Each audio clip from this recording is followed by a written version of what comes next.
ಎಲ್ಲರಿಗೂ ನಮಸ್ಕಾರಗಳು. ನನ್ನ ವೀಡಿಯೋ ಫಸ್ಟಿಂದ ಲಾಸ್ಟ್ವರೆಗೂ ನೋಡಿ.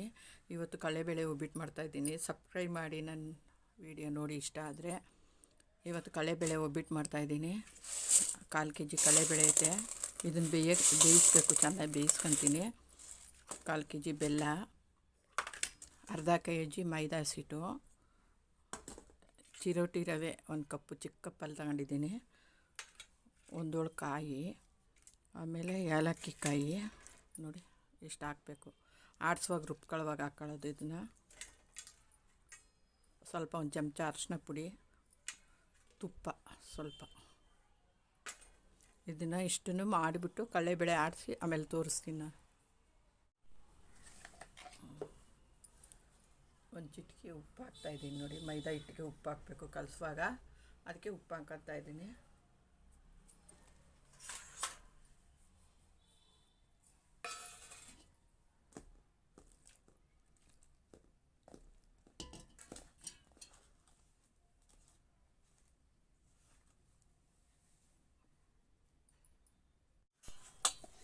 ಈ ಥರ ಮೈದಾ ಹಿಟ್ಟು ಕಲಿಸಿದ್ದೀನಿ.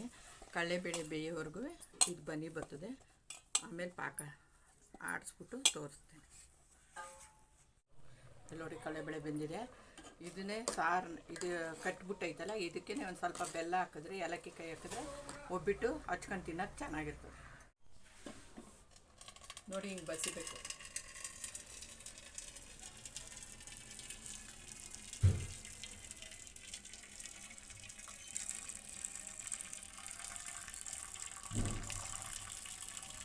ಕಾಯಿ ಹಾಕ್ತಾಯಿದ್ದೀನಿ.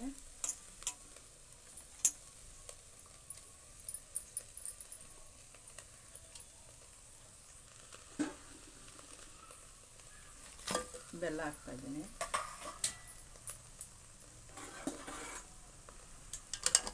ಚೆನ್ನಾಗಿ ಹುರಿಬೇಕು ಇದನ್ನು ಈ ಥರ. ಆಮೇಲೆ ಚಿಕ್ಕ ಜಾಡಲ್ಲಿ ಆಡಿಸ್ಕೊಂಡು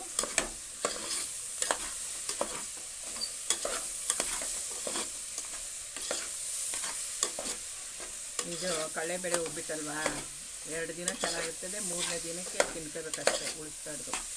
ಅದು ತಟ್ಟೆಲ್ಲ ಆರಕ್ಕೆ ಬಿಡಬೇಕು ಚೆನ್ನಾಗಿ.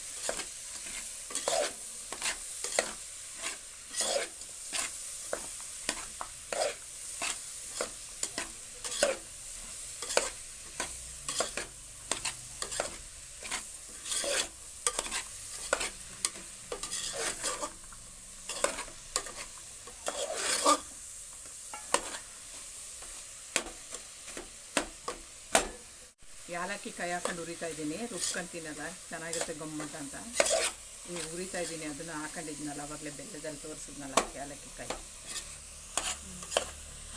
ಬಸ್ಕೊಂಡಿದ್ದೀನಲ್ಲ ಕಡಲೆಬೇಳೆ, ಅದಕ್ಕೆ ಬೆಲ್ಲ ಹಾಕ್ಬಿಟ್ಟು ಕಾಯಿ ತುರಿ ಹಾಕ್ಬಿಟ್ಟು ಒಬ್ಬಿಟ್ಟು ಹಚ್ಕೊಂಡು ತಿನ್ನಬೇಕು, ಚೆನ್ನಾಗಿರ್ತದೆ. 1-2 ಮಳ್ಳಿಸ್ಬೇಕು ಅದನ್ನು. ಆಗಿದೆ ನೋಡಿ. ಇವಾಗ ಇದನ್ನು ಸಣ್ಣ ಜಾಡಲ್ಲಿ ಆರಿಸ್ಬಿಟ್ಟು ಬಂದು ಒಬ್ಬಿಟ್ಟು ತಟ್ಟವಾಗಿ ತೋರಿಸ್ತೀನಿ ನೋಡಿ. ಆಗಿದೆ. ಹೆಚ್ಕೊಂಡು ತಿನ್ನೋಕೆ ನೋಡಿ ಚೆನ್ನಾಗಿದೆ, ಘಮ ಘಮ ಅಂತೈತೆ. ಏಲಕ್ಕಿ ಕಾಯಿ ಹಾಕಿದ್ರೆ ತುಂಬ ರುಚಿಯಾಗಿರ್ತದೆ. ಬಿಟ್ಟು ಇದು ಸಾಂಬಾರು ಇದಕ್ಕೆ ರುಚಿ ಬೆಲ್ಲ ಹಾಕಿದ್ದೀನಿ ನೋಡಿ. ಸುಡ್ತಾಯಿದ್ದೀನಿ ಇವಾಗ ಒಬ್ಬಿಟ್ಟು. 22 ಉಂಡೆ ಆಗಿದೆ. 1/4 kg ಕಡಲೆಬೇಳೆ, ಅರ್ಧ kg ಮೈದಾ ಹಿಟ್ಟು, ಅಷ್ಟಕ್ಕೆ ಇಷ್ಟ ಆಗಿದೆ.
ನೋಡಿ ಒಬ್ಬಿಟ್ಟು ಕಡಲೆಬೇಳೆ ಒಬ್ಬಿಟ್ಟು ರೆಡಿಯಾಗಿದೆ. ಇದು ಸಾರನ್ನ ಆಚೆಗೂ ಇದ್ಬೇಡಿ, ಇಲ್ಲ ಸಾಂಬಾರು ಮಾಡಬೇಡಿ. ಇದೇ ಒಬ್ಬಿಟ್ಟು ಹಚ್ಕೊಂಡು ತಿನ್ನೋಕ್ಕೆ ಚೆನ್ನಾಗಿರ್ತದೆ. ಬೆಲ್ಲ, ಕಾಯಿ ತುರಿ ಹಾಕ್ಬಿಟ್ಟು ಏಲಕ್ಕಿ ಕಾಯಿ ಹಾಕಿ ತುಂಬ ರುಚಿಯಾಗಿರ್ತದೆ. ನನ್ನ ವಿಡಿಯೋ ಇಷ್ಟ ಆದರೆ ಲೈಕ್ ಮಾಡಿ, ಕಮೆಂಟ್ ಕೊಡಿ, ಸಬ್ಸ್ಕ್ರೈಬ್ ಮಾಡಿ.